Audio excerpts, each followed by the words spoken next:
ओम सच्चे दरबार की जय, गुरुदेव भगवान की जय। आज के सत्संग में आप सबका स्वागत है। जैसा कि लिखा हुआ था कि आज हम गुरु के बारे में बात करेंगे कि गुरु क्यों बनाए जाते हैं। जैसे जो आप स्टडी कर रहे हैं उनको पता होगा कि किताबें तो सब अवेलेबल है मार्केट में। अपन जो किताब स्कूल में या कॉलेज में पढ़ते हैं वो सब मार्केट में मिलती है, फिर भी हम स्कूल जाते हैं, फीस देते हैं, 11 महीने का एग्जाम देते हैं, कई बार पास होते हैं, कई बार नहीं होते हैं।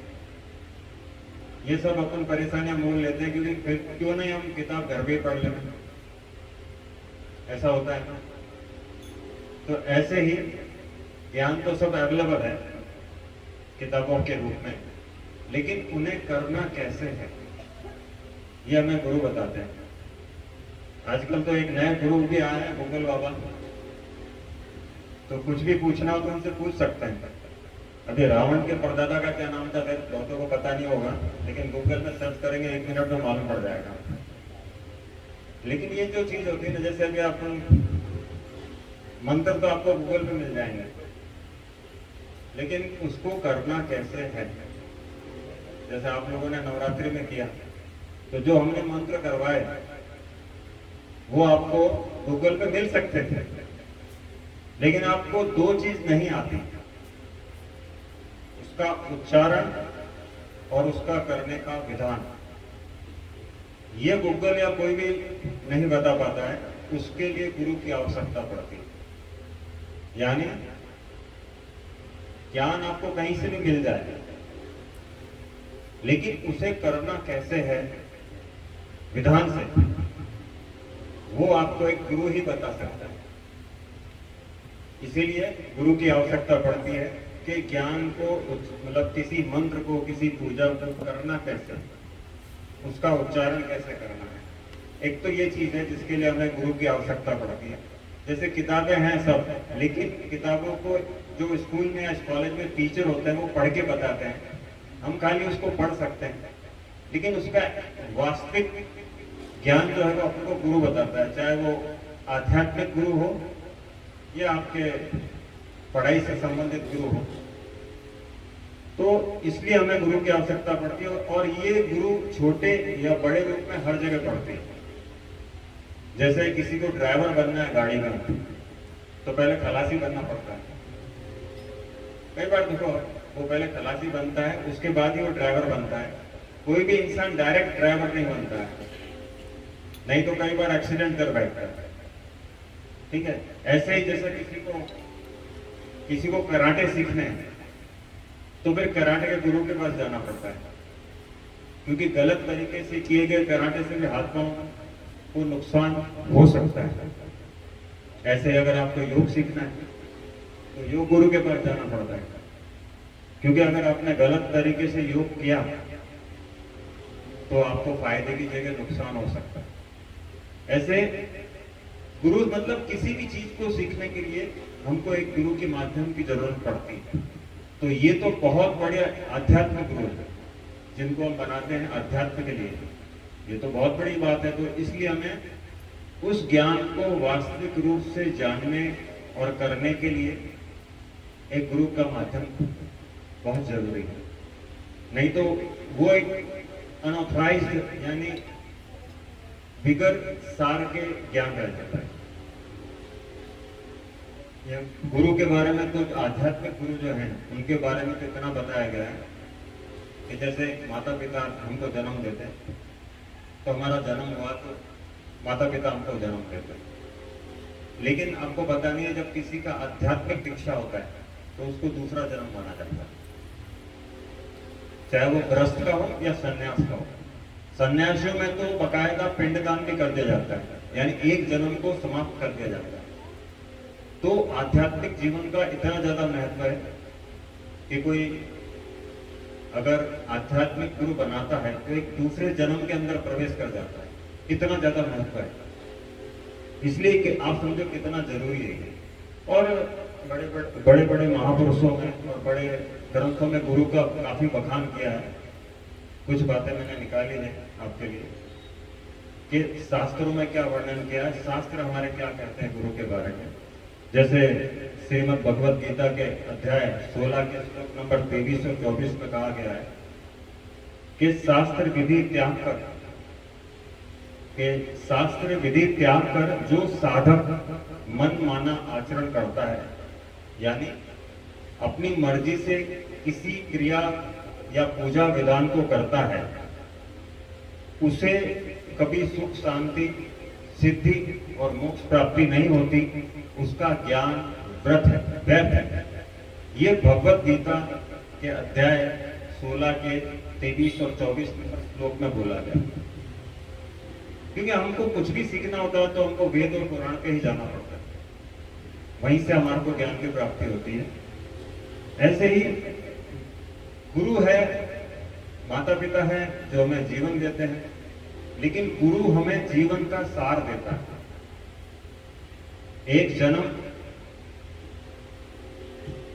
शरीर के रूप में और उसको श्रेष्ठ रूप में गुरु बनाता है, यानी माता पिता के समदृष्ट गुरु को रखा गया है। ऐसे ही बिना गुरु के जो ज्ञान मिलता है वो मार्गहीन होता है।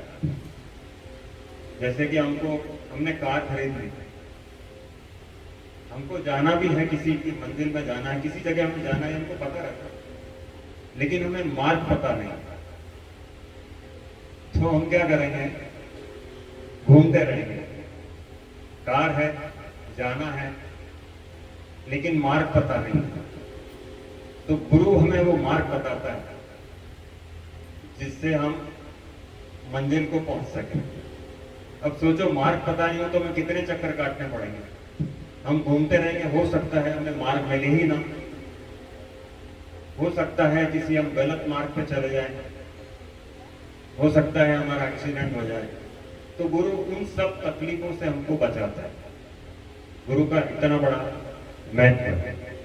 बहुत से ऋषि मुनि हैं जिन्होंने गुरु के बारे में बहुत अच्छी अच्छी बातें कही हैं। कुछ बातें मैं आपको बताता हूँ। जैसे कबीरदास जी ने कहा है, ये तन विष की बेल रही है, ये जो शरीर है ये विष की बेल है, यानी जहर रूपी बेल है। यानी जहर मतलब काम क्रोध मोह लोभ वासना, ये जो चीजें हैं ये हमारे शरीर पे सब चिपके हुए हैं, तो उसको विष बोला गया है। तो ये तन विष की बेल रही, गुरु अमृत की खान। जैसे अमृत शुद्ध कर देता है ना, तो ये शरीर के सारे दोषों को दूर करने वाला अमृत की खान गुरु को बताया गया है। आगे बोला है, ये तन विष की बेल रही, गुरु अमृत खान, शीश दिए गुरु मिले, शीश दिए गुरु मिले तो भी सस्ता जान। यानी आपको सिर कटवाने के बाद को गुरु मिलता है तो भी महंगा सौदा नहीं। ये कबीरदास जी ने कहा। कितना बड़ा महत्व इन्होंने दिया गुरु को कि अच्छा गुरु मिल जाए और आपने अपने सिर का दान भी कर दिया या सिर कटा भी दिया तो भी कोई बात नहीं। एक श्रेष्ठ गुरु का मिलना कितना बड़ा वरदान माना गया है। और ये कबीरदास जी की वाणी है। उसके आगे उन्होंने एक और कहा है, गुरु गोविंद दो खड़े, ये तो सुना ही होगा, काके लागो पाओ बलिहारी गुरु आपकी गोविंद देव मिला। यानी गुरु को भगवान के आगे माना गया। उन्होंने कबीरदास जी का दोहा बहुत बार सुना गया होगा। तो ये गुरु का महत्व मैं आपको बता रहा हूँ कि गुरु के महत्व को किस तरह से शास्त्र में संतों ने उसका वर्णन किया है। ऐसे ही तुलसीदास जी ने कहा है, बिन गुरु होए न ज्ञान, ये ज्ञान की प्राप्ति बिना गुरु के संभव ही नहीं है। ये तुलसीदास जी ने कहा है। मतलब आपको ज्ञान जो आएगा वो आधा अधूरा आएगा, वैसा ही बिना मार्ग के गाड़ी चलाने वाला आएगा। तो उन्होंने कहा ज्ञान तो मिलेगा, लेकिन वास्तविक ज्ञान यानी जो लिखा हुआ है उसमें वो उसका अर्थ क्या है वो आपको गुरु बताएगा। जैसे कि मैंने फिर उदाहरण दिया था कि जैसे मंत्र आपने पढ़ लिया, उसको कैसे करना है और कैसे शुरुआत करनी है उसकी।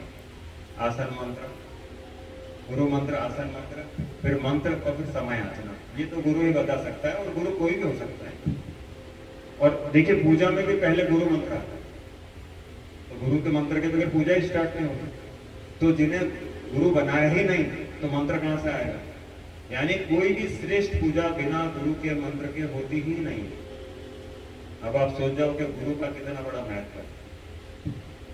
और वेद व्यास जी ऋषि ने जो है खास तौर से संतों के लिए बोला है, शिष्यों के लिए बोला है, एक वार्निंग दी है उन्होंने कहा है कि जो शिष्य, ये सुनने वाली बात है, जो शिष्य व्रत व्यवहार नहीं करता, जो शिष्य के रूप या शिष्य के अनुरूप अपने कर्तव्यों का निर्वहन नहीं करता है, वो समा योग्य नहीं है, उसको कहीं समा नहीं है, और सब दोषों की समा है।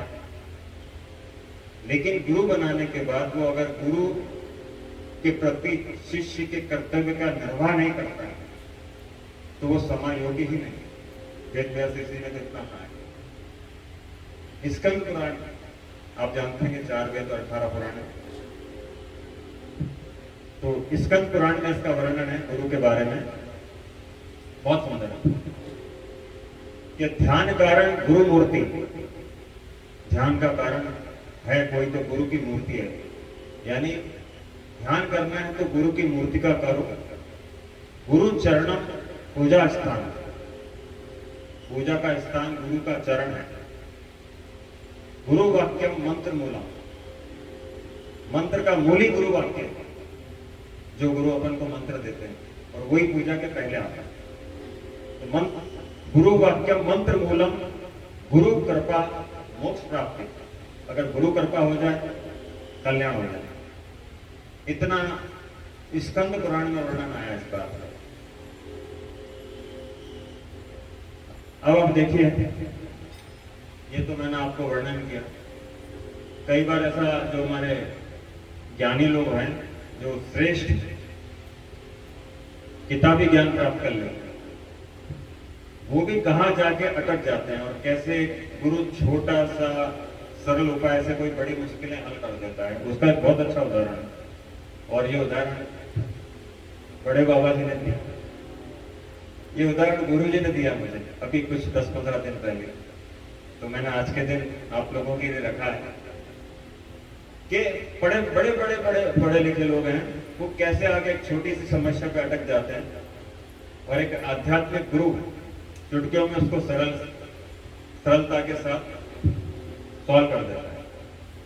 तो उन्होंने जो बताया उन्हीं की भाषा में, एक राजा होता है और उनका दरबार लगा हुआ रहता है। तो उनका एक बच्चा होता है, युवराज, जिसकी उम्र 5-6 साल होती है। तो वहाँ सांस्कृतिक कार्यक्रम हो रहे थे, नाच गान हो रहा था, शस्त्र विद्याएं हो रही थी, और वो बालक जो है, युवराज जो है, वो अपना जलपान, पानी वगैरह जो कुछ फल फ्रूट पी रहा था, और पूरा दरबार लगा हुआ था और सब उसका आनंद ले रहे थे। दरबारी पूरे बैठे हुए थे, और महाराजा के जो आध्यात्मिक गुरु हैं, जो सिंपल कपड़ों में साइड में बैठे हुए थे। अचानक हाथी का करतब का प्रोग्राम हुआ। हाथी के करतब दिखाने के लिए आए, हाथी आए तो युवराज बोल चिल्लाना चालू। युवराज ने चिल्लाना चालू कर दिया कि हाथी को गिलास में डालो।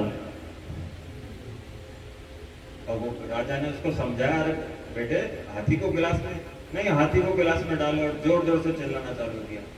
अब राजा थे, बहुत प्रिय बेटा था उनका, वो तो परेशान हो गए, बहुत समझाया उसको। फिर बोले बेटा हाथी को गिलास में कैसे डालेंगे? नहीं, बोले हाथी को गिलास में डालो बोले। और राजा ने दरबारियों की तरफ देखा कि भाई अब तो राजकुमार ऐसा हो रहा है तो चुप तो कराना पड़ेगा, आप कोई समाधान निकालो, हाथी को गिलास में डालो। अब दरबारी परेशान, एक से एक धुरंधर, एक से एक वेद का सब शिक्षाओं का ज्ञाते, सबके सब दरबारी एक से एक बुद्धिमान, सारी समस्याओं को सुलझाने वाले, सारे राज्य की समस्याओं को सुलझा के राज्य चलाने वाले परेशान हो गए। अब हाथी को गिलास में कैसे डाले? उन्होंने महाराज से हाथ जोड़ लिए कि महाराज हमारे तो बस के बाहर की बात है। तो राजा ने महात्मा जी की तरफ देखा, गुरुदेव की तरफ, सिंपल भगवे से कपड़े में बैठे हुए थे। बोले महाराज आप, हाँ बोले महाराज अब मैं इसका समाधान करता हूँ। बोले कि आप काम करो, एक हाथी का खिलौना मंगाओ। उन्होंने हाथी का खिलौना मंगवाया और युवराज के पास गए, बेटा ये क्या है? बोले हाथी। तो ला तेरा गिलास दे दो। उन्होंने हाथी को गिलास में डाल दिया। ओ बोले हाथी को गिलास में डाल दिया, बच्चा खुश हो गया। अब देखो कहाँ ज्ञान फेल होता है और कहाँ आध्यात्मिक गुरु उसको चुटकियों में सॉल्व कर देता है, यानी निपटा देता है। ये गुरु जी ने सुनाया, बोलो गुरुदेव भगवान की। तो इस तरह से आप अगर इसको इस तरह से कहते हैं कि भक्त और भगवान के बीच का द्वार है गुरु, यानी भगवान और भक्त गुरु हैं जो बीच में द्वार बन के बैठे हैं, यानी भक्त को गुरु रूपी द्वार के द्वारा ही भगवान की प्राप्ति हो सकती है। ये उसका मूल सार है। तो गुरु मंत्र का जब हम जाप करते हैं, इसीलिए वो पहले आता है, खाली इसलिए नहीं कि वो विधान है। कई बार कठिन पूजाएं होती है जो आप लोग नहीं करते, हम लोग भी करते हैं, तो वो गुरु मंत्र है ना, उस समय अपनी रक्षा करता है, प्रोटेक्शन जैसे होता है ना, इसलिए हम उसको पहले करते हैं। तो जाने अनजाने गुरु के मंत्रों के माध्यम से हमारी रक्षा भी होती है, ये भी एक विधान है। मतलब गुरु कहीं पे भी हो, जरूरी नहीं कि आमने सामने है। गुरु मंत्र आपका एक प्रोटेक्शन कवच बन के, जैसे बुलेट प्रूफ जैकेट होते हैं वैसे साथ चलता है, जो गुरु का ध्यान करते हैं उनके लिए। क्योंकि आप प्रोटेक्शन साथ लेंगे तो रक्षा होगी, घर पे रहेगा तो नहीं होगी। इसलिए जो गुरु का ध्यान करते हैं, गुरु का पूजा करते हैं, गुरु का पाठ करते हैं, मंत्रों का जाप करते हैं, वो एक प्रकार से अदृश्य प्रोटेक्शन लेके अपने साथ चलते हैं, एक सुरक्षा कवच अपने साथ लेके चलते हैं। इतना बड़ा विधान है। आप लोग बहुत सारी कथाएं सुनते हैं, कथाओं में वर्णन आता है। एक्चुअली जब सुनते हैं आप, अगर कभी उसको जानने की कोशिश करें या अपने जीवन में उतारने की कोशिश करें, तो आपको बहुत सी बातें मालूम पड़ेगी। इंसान तो क्या, भगवान ने भी गुरु बनाया। भगवान तो सर्वशक्तिमान थे, सब चीजों के ज्ञाता थे, लेकिन आप देखिए सब जगह वर्णन है कि भगवान ने भी गुरु बनाया। भगवान राम महर्षि विश्वामित्र को बनाया,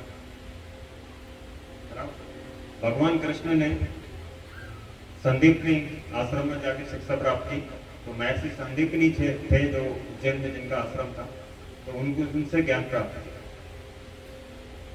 और कहते हैं, ऐसा वृत्तांत है शास्त्रों में कि भगवान कृष्ण ने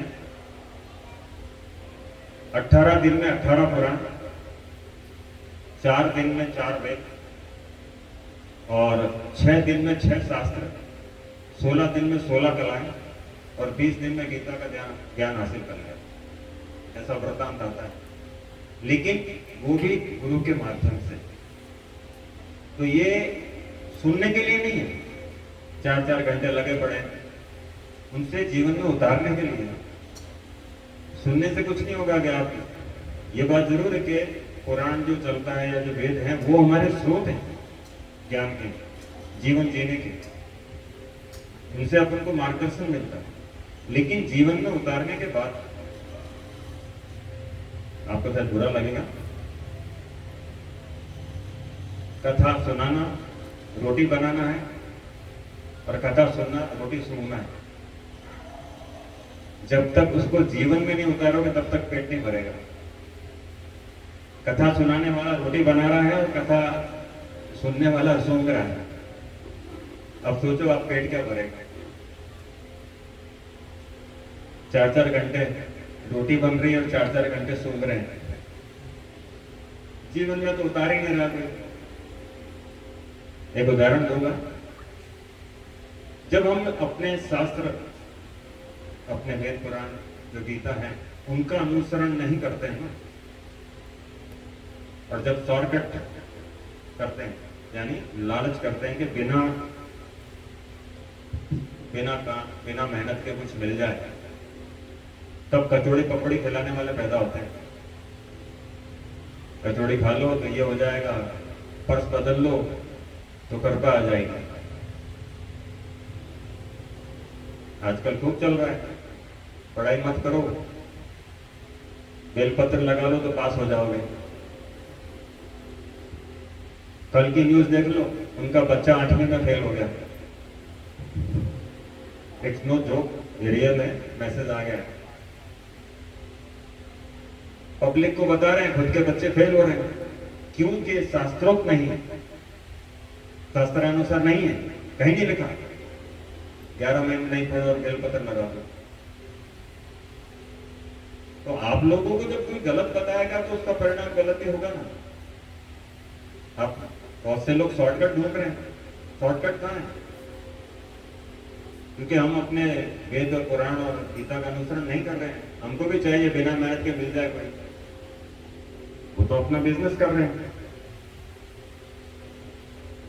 चलो आज बात चलिए वेद पुराण की, तो आपको नाम भी गिनाई देते हैं। वैसे वेद का नाम तो सभी को पता होगा, 4 वेद 18 पुराण का नाम आपने सुना होगा। 4 वेद 18 पुराण 21 उप पुराण, ये अपने शास्त्र हैं। तो अपनी क्या सभ्यता रही होगी, कितना ज्ञान का भंडार हमारे पास है। तभी कचौड़ी पकौड़ी वालों के पीछे पड़े हुए हैं। फिर भी कोई कचौड़ी पकौड़ी खा के और फर्श बदल के और टम्बलर बदल के कोई भाग्य बदलता है क्या? लेकिन हमको भी तो शॉर्टकट चाहिए। पढ़े कौन मगजमारी करे। लेकिन पुराण का जो भावार्थ बता गया, पहले अपने पुराण का अर्थ समझ लीजिए। पुराण मीन्स पूरा अण, पूरा प्लस अण। पूरा का अर्थ होता है अतीत, अनागत। अतीत जो अवगत नहीं है, अण मतलब कहना या बताना। तो हमारा जो अतीत जो हमें पता नहीं है, वो पुराण हमें बताता है, इसलिए उसे पुराण कहते हैं। 4 वेद, ऋग्वेद, यजुर्वेद, सामवेद, अथर्ववेद, ये तो सबको पता है। 18 पुराण।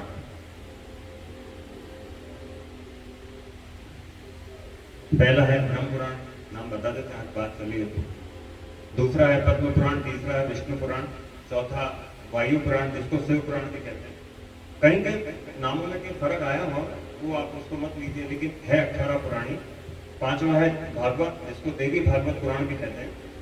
6ठा है नारद पुराण, 7वां है मार्कंडेय पुराण, 8वां अग्नि पुराण, 9वां भविष्य पुराण, 10वां ब्रह्म वैवर्त पुराण, 11वां लिंग पुराण, 12वां वाह पुराण, 13वां स्कंद पुराण, 14वां वामन पुराण, 15वां कूर्म पुराण और 16वां है मत्स्य पुराण, 18वां है गरुड़ पुराण, 17वां है गरुड़ पुराण और 18वां है ब्रह्मांड पुराण और 21 उप पुराण है, लेकिन ये ज्यादा मान्यता प्राप्त है।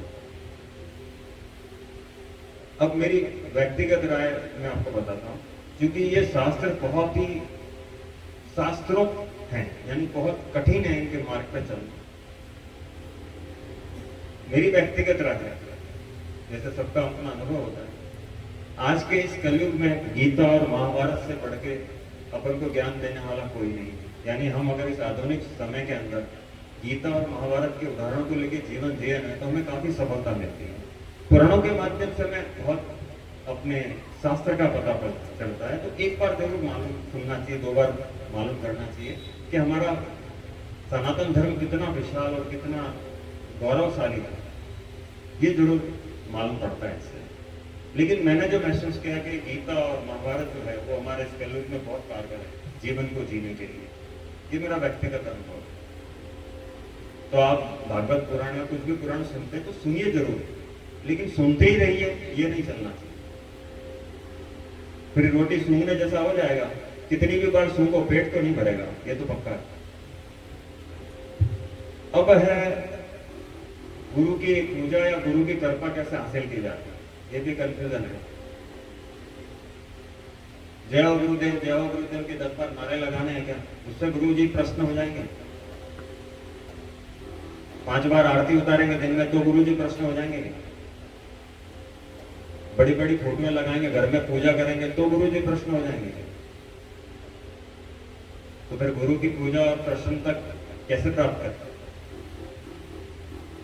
कि लोगों को लगता है कि ये बहुत चिल्लाता है जोर से, तो यही भगत होगा। तो असली गुरु भक्ति है गुरु के बताए मार्ग पर चलना,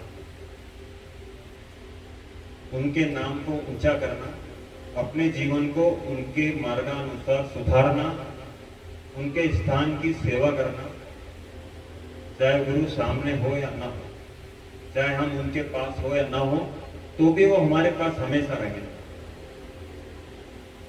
बाकी कितना भी चिल्लाओ वो दूर ही रहेंगे, ऐसे उदाहरण है। तो गुरु भक्ति का मतलब ये, गुरु बनाओ तो उनके मार्ग पे चलो भी, ऐसे नहीं कि फॉर्मेलिटीज कर दी, गुरु बना लिया, गुरु मंत्र ले लिया, बस गुरु जी आएंगे 5 बार चिल्लाने का, बाद में आता पता ही नहीं।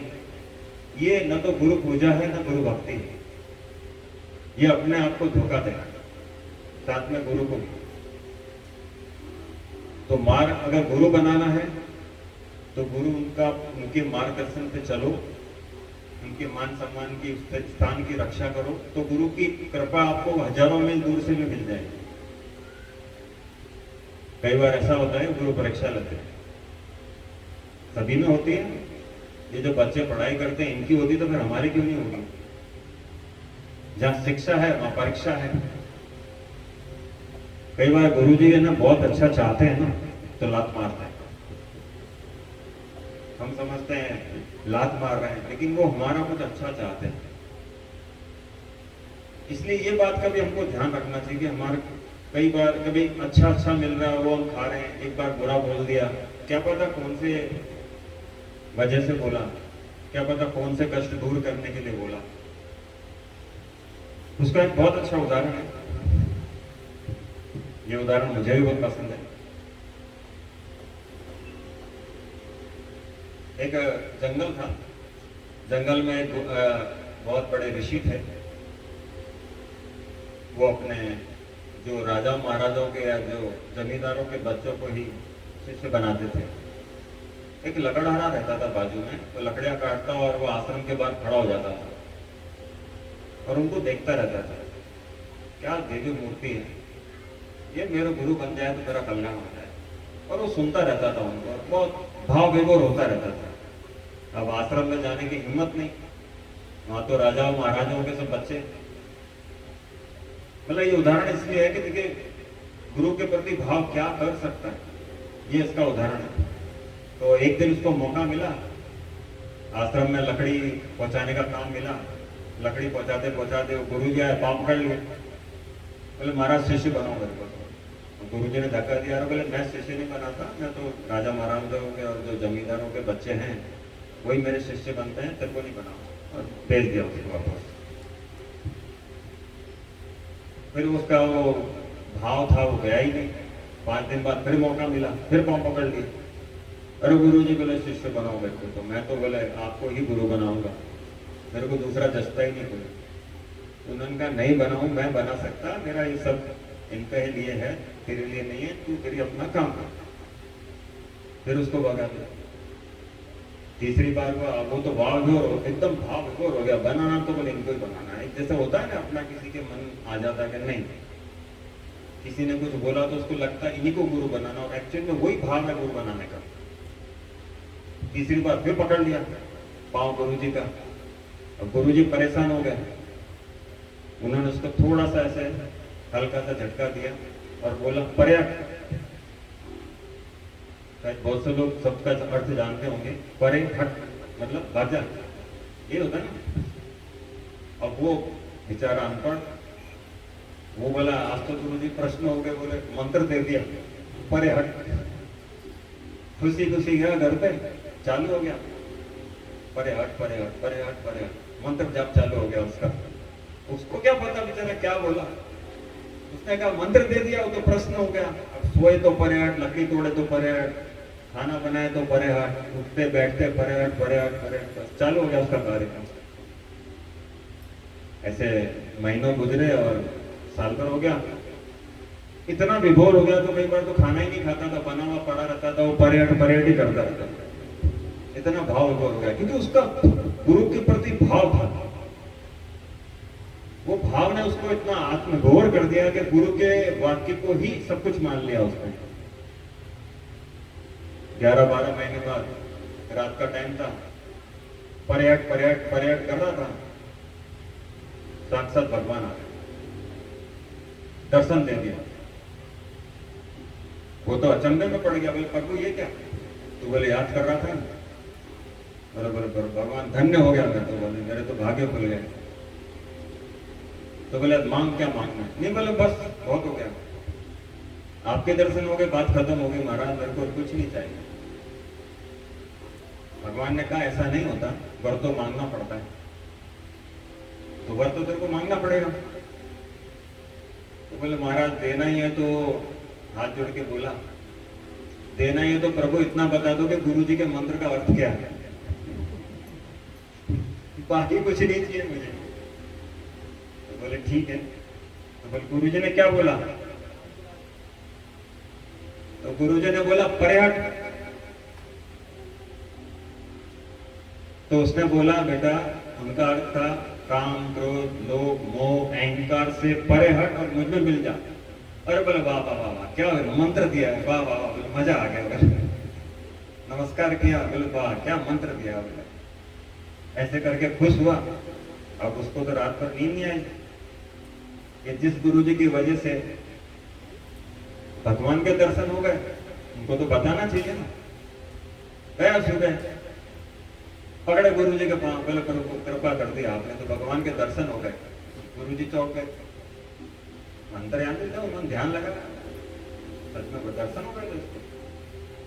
उसने उसको उठाया गुरु जी ने और गले लगाया कि तेरे जैसे शिष्यों से हम धन्य हो गए। बोलो गुरुदेव भगवान की।